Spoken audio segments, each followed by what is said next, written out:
এই রকম দ্রুত লম্বা ঘন কালো চুল কে না চায় বা চটজলদি বা একটা সলিউশন বা এই রেমেডি করলে অবশ্যই বন্ধু কথা দিলাম তোমাদের চুলটাকে যেমন লম্বা ঘন কালো করবে, চুল পড়ার সমস্যাকে যেমন দূর করবে, তেমন কিন্তু দ্রুত পরিমাণে নতুন চুলও কিন্তু গজাতে সাহায্য করবে।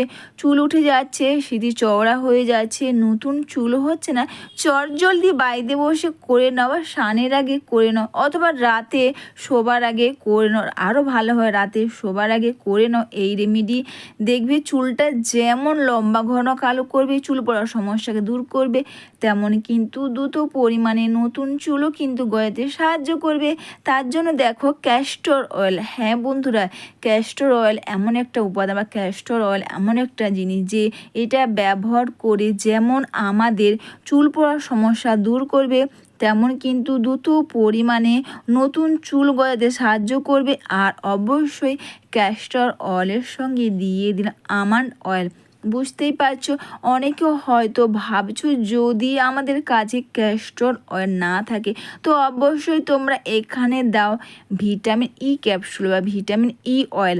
অবশ্যই কিন্তু তোমরা এই রেমেডি রাতে শোবার আগে ব্যবহার করো। যাদের একেবারে বা চুল উঠে যাচ্ছে, সিঁথি চওড়া হয়ে যাচ্ছে বা নতুন চুল হচ্ছে না, তো চটজলদি তোমরা করে নাও এই রেমেডি রাতে শোবার আগে। আর এর সঙ্গে তোমরা চাইলে প্যারাশুটের নারকেল তেলও কিন্তু দিতে পারবে। আর সবগুলোকে দিয়ে ভালো করে মিশিয়ে নাও। যদি তোমাদের কাছে ক্যাস্টর অয়েল না থাকে অবশ্যই বন্ধুরা ক্যাস্টর অয়েলের পরিবর্তে তোমরা কিন্তু এখানে অবশ্যই দেবে ভিটামিন ই ক্যাপসুল বা ভিটামিন ই অয়েল। অবশ্যই বন্ধুরা যাদের নতুন চুল হচ্ছে না বা চুল পড়ে সিঁথি চওড়া হয়ে যাচ্ছে বা দ্রুত পরিমাণ লম্বা ঘন বা নতুন চুল হবে, এই বাড়িতে বসে রাতে শোবার আগে তোমরা এই রেমেডি করে নাও। অবশ্যই বন্ধুরা এতে যেমন আমাদের হেয়ার ফলের সমস্যাকে দূর করবে, নতুন চুলও কিন্তু গজাতে সাহায্য করবে।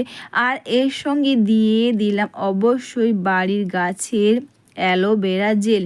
তো অবশ্যই বন্ধুরা অ্যালোভেরা জেল ব্যবহার করে বা অ্যালোভেরা জেল কিন্তু অবশ্যই আমাদের হেয়ারটাকে যেমন সিল্কি শাইনিং করতে সাহায্য করবে, তেমন কিন্তু অ্যালোভেরা জেল ব্যবহারে আমাদের চুলটা যখন সিল্কি শাইনিং মসৃণ হবে, দেখবে চুল চিরুনি করতে খুব সুবিধা হবে। এতে চুল কিন্তু ছিঁড়বে না বা চুলের ডগা কিন্তু ফেটে যাবে না।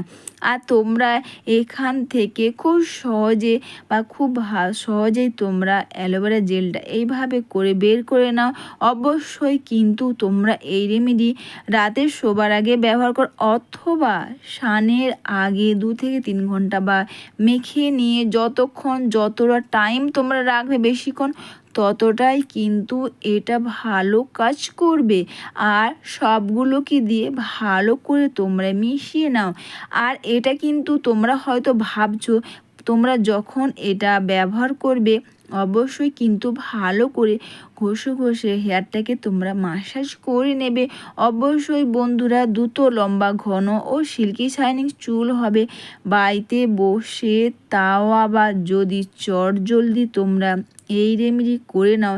এতে যেমন হেয়ার ফলের সমস্যাকে দূর করবে, তেমন কিন্তু চুল উঠে যাচ্ছে, সিঁথি চওড়া হয়ে যাচ্ছে বা চুলে ডগা ফেটে যাচ্ছে, সব সমস্যার সমাধান কিন্তু খুব সহজে হয়ে যাবে। আর তোমরা এটাকে ভালো করে কিন্তু মিশিয়ে নেবে। অনেকে হয়তো ভাবছো যে বাড়ির যে অ্যালোভেরা আছে না, ওখান থেকে তোমরা জেলটা খুব সহজে বের করে নিতে পারবে। অ্যালোভেরা জেল কিন্তু অবশ্যই আমাদের চুলটাকে সিল্কি শাইনিং করবে, চুল পড়ার সমস্যা দূর করবে, তেমন কিন্তু দ্রুত পরিমাণে নতুন চুলও কিন্তু গজাতে সাহায্য করবে। আর এরপর তোমরা আঙ্গুলের সাহায্যে এইভাবে করে ঘষে বা হেয়ারের মধ্যে তোমরা লাগিয়ে নাও। আর এটা তোমরা রাতে শোবার আগে করো তো আরও ভালো, খুব ভালো কাজ করবে। এইভাবে করে প্রতিটি চুলের গোড়াতে আর চুলের মধ্যেও তোমরা এইভাবে করে সুন্দর করে লাগিয়ে নিয়ে দুটো হাতের সাহায্যে হেয়ারটাকে তোমরা মাসাজ করে রেখে দেবে। এইভাবে করে একটা বা এভাবে করে আঙুলের সাহায্যে প্রতিটি চুলের গোড়াতে আর চুলের মধ্যেও তোমরা খুব সহজে এটাকে তোমরা লাগিয়ে নিয়ে দুটো হাতের সাহায্যে হেয়ারটাকে তোমরা মাসাজ করে নাও। অবশ্যই বন্ধুরা দ্রুত পরিমাণে লম্বা ঘন সিল্কি শাইনিং বা হেয়ার ফলের সমস্যা দূর করবে। তো জলদি বাড়িতে থাকা এই জিনিস দিয়ে বা বাড়িতে বসে তোমরা ক্যাস্টর অয়েলের মধ্যে এই কটা জিনিস মিশিয়ে তোমরা ব্যবহার করো। আর মিশিয়ে ব্যবহার করে এইভাবে করে তোমরা প্রতিটি চুলের গোড়াতে চুলের মধ্যেও তোমরা সুন্দর করে মাসাজ করে নাও। আর এটা তোমরা যখনই করবে বা সপ্তাহে তোমরা 2 থেকে 3 বার করো। পারলে তোমরা কেনা অ্যালোভেরা জেল দিয়ে বেশি করে বানিয়ে নিয়ে বাড়ির সবাই মিলে তোমরা এটা ব্যবহার করতে পারবে। এতে যেমন হেয়ার ফল চুল পড়ার সমস্যা দূর করবে, তেমন কিন্তু নতুন চুলও কিন্তু গজাতে সাহায্য করবে। ছোট্ট বড় অনেক চুলই হবে। আর এটা কিন্তু অবশ্যই তোমরা চুলের গোড়াতে লাগিয়ে নিয়ে মাসাজ করে নিয়ে কিন্তু চুলের মধ্যেও তোমরা এইভাবে করে সুন্দর করে তোমরা লাগিয়ে নাও। আর এই রেমেডি করে বা এটা করে তোমরা এইভাবে হেয়ারে মাসাজ করে নিয়ে তোমরা যদি সারারাত্রি রেখে দাও না, তাতে কিন্তু খুব ভালো কাজ করবে। আর যদি অসুবিধা হয় অবশ্যই তোমরা স্নানের আগে বা স্নানের 1 থেকে 1.5 ঘন্টা 2 ঘন্টা আগে ব্যবহার করে নিয়ে তোমরা অবশ্যই শ্যাম্পু কন্ডিশন দিয়ে হেয়ার ওয়াশ করে নাও। অবশ্যই বন্ধুরা তোমরা সবাই ভালো থেকো, সুস্থ থেকো, সবাইকে টাটা। আর জলদি করে নাও এই ঘরোয়া রেমেডি। আর এটা করে তোমাদের চুলটা দ্রুত লম্বা ঘন কালো হবে।